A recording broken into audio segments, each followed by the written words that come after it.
তো দেখো 7 নম্বর অঙ্ক কী বলেছে, সে একই করব, 6 গুণিত 4 ভাগ আছে মানে গুণ করে 1/2 লিখে দেবো। বোঝা গেছে কী বললাম? আবার ভাগ আছে, ভাগ মানে গুণ করে 1/2 লিখে দেবো ইন্টু 3। 1/2 কেন লিখলাম মনে আছে তো? বোঝা গেছে তো? এটা কিছু না মানে 2/1 গুণ করলে কী হয় 1/2 উল্টে যায়, তাই না?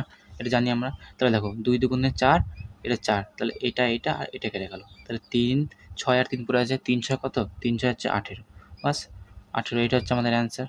বোঝা গেছে? তো দেখো 8 দেখো অঙ্ক দেখো কী বলেছে, আমরা করি, ব্র্যাকেট দিই ফার্স্টে, 12 গুণিত 3 গুণিত 4, আবার দেখো ভাগ আছে মানে গুণ করে আমরা 1/8 লিখে দেবো। এটা 8/1 আছে, এটা 3/1 আছে, তাই না? আবার গুণ করে 1/3 লিখে দেবো। বোঝা গেছে? বেশ কমপ্লিট। যুক্ত, আবার ব্র্যাকেট দিই, 2 দেখো আমরা গুণ করে 1/2 লিখে দেবো, আবার গুণ করে 2 লিখবো, ঠিক আছে? এবার দেখো 4 দুগুণে 8, এই 3 তো কেটে গেল, 2 6 12, তাহলে ওপরে কী রইলো মাত্র, এই ব্র্যাকেটে মাত্র 6 রইলো, ঠিক আছে? যুক্ত, 2 আর 2 কেটে গেল, তাহলে শুধু 2 পড়ে রইলো, তাহলে 2 পড়ে রইলো, তাহলে 6 আর 2 যোগ করে কত হয়? 6 7 8, তাহলে 8 হচ্ছে, ঠিক আছে? 8 হচ্ছে আমাদের অ্যান্সার। বোঝা যাচ্ছে তোমাদের? 9 দেখো অঙ্ক দেখো কী বলেছে, 16 ভাজিত 4 মানে গুণ 14 লিখে দিয়েছি, 16 গুণিত 1/4 গুণিত 2 গুণিত 1/4 গুণিত 3, ঠিক আছে? এমনি করে করবে, কোনো দিন তোমাদের ভুল হবে না।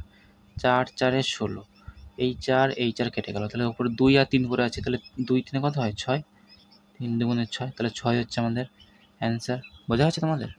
তো দেখো 10 নম্বর অঙ্ক, দেখো এত ব্র্যাকেটে দেখো পাশে দেখো 4 আছে, কিছু দেওয়া নেই মানে এটা গুণ, ঠিক আছে?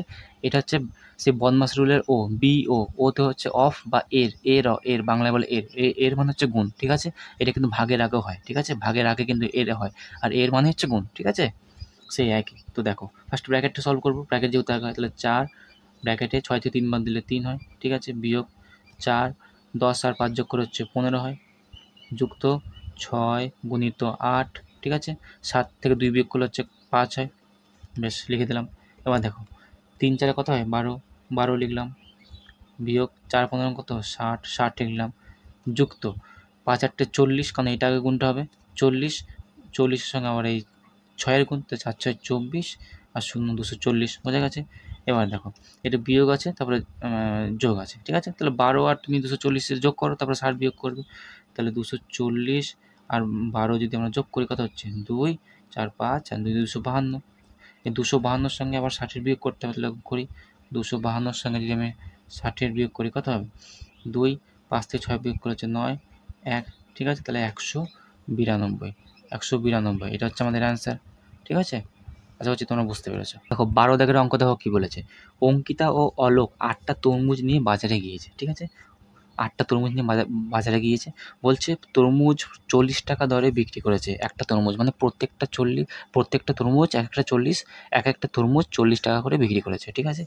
তাহলে সব তরমুজ বিক্রি করে যত টাকা পেলো দুজন সমান ভাগে ভাগ করে নিল, প্রত্যেকে কত টাকা করে নিল গণিত ভাষায় প্রকাশ করে দেখি।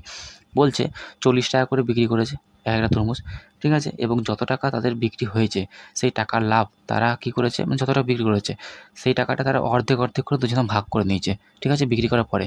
তাহলে বলো সে এইটাই বলছে গণিত ভাষায় প্রকাশ করতে, ঠিক আছে? তো দেখো অঙ্কটা আমি কী করে করবো। তো দেখো 8টা তরমুজ নিয়ে গেছে, 8টা তরমুজ, ঠিক আছে? আর বিক্রি হয়েছে ক টাকা করে? 40 টাকা করে, 40 টাকা করে।